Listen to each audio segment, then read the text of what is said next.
മഴക്കാലത്ത് വൈദ്യുതി അപകടങ്ങൾ ഒഴിവാക്കുന്നതിന് നമ്മുടെ ഓരോരുത്തരുടെയും ശ്രദ്ധയും സഹകരണവും അത്യാവശ്യമാണ്. നമ്മുടെയും മറ്റുള്ളവരുടെയും സുരക്ഷയ്ക്കായി ഈ കാര്യങ്ങൾ ശ്രദ്ധിക്കുക. രാത്രികാലങ്ങളിൽ ശക്തമായ കാറ്റും മഴയും മൂലം ഇലക്ട്രിക് ലൈനുകൾ പൊട്ടി വീണ് കിടക്കാൻ സാധ്യതയുണ്ട്. നമ്മൾ അറിയാതെ അതിൽ ചവിട്ടുകയോ സ്പർശിക്കുകയോ ചെയ്താൽ അപകടമാണ്. അതിനാൽ രാത്രിയിലോ അതിരാവിലെയോ പുറത്ത് സഞ്ചരിക്കേണ്ടി വരുന്നുവെങ്കിൽ അതീവ ജാഗ്രത പുലർത്തുക. അതുപോലെ അതിരാവിലെ വിദ്യാലയത്തിൽ പോകുന്ന കുട്ടികളെ തനിച്ചുവിടാതെ മുതിർന്നവരാരെങ്കിലും ഒപ്പം പോവുക.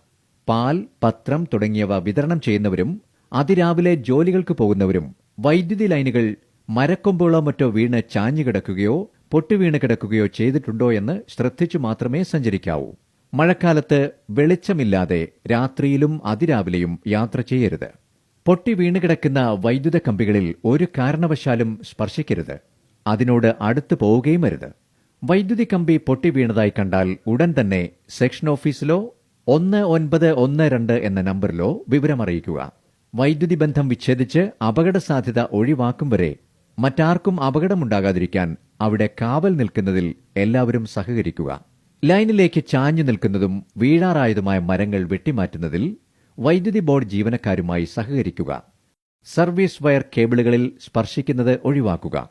സ്റ്റേ വയറുകളിൽ സ്പർശിക്കുകയോ അഴിച്ചുമാറ്റുകയോ ചെയ്യരുത്. എർത്ത് ചെയ്യാൻ ഉപയോഗിക്കുന്ന കമ്പികളിലോ എർത്ത് പൈപ്പിലോ സ്പർശിക്കരുത്. ഇടിമിന്നലുള്ള സമയം വൈദ്യുതി ഉപകരണങ്ങൾ പ്രവർത്തിപ്പിക്കരുത്.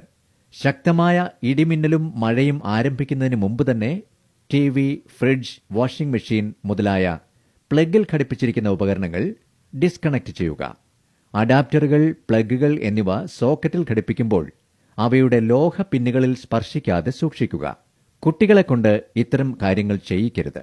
ഇടിമിന്നൽ ഉള്ളപ്പോൾ വൈദ്യുതി സംബന്ധമായ ജോലികൾ ഒരു കാരണവശാലും ചെയ്യരുത്. മഴക്കാലമാണ്. നമ്മുടെ ഓരോരുത്തരുടെയും സുരക്ഷയ്ക്കായി ഈ കാര്യങ്ങളിൽ അതീവ ജാഗ്രത പുലർത്തുക.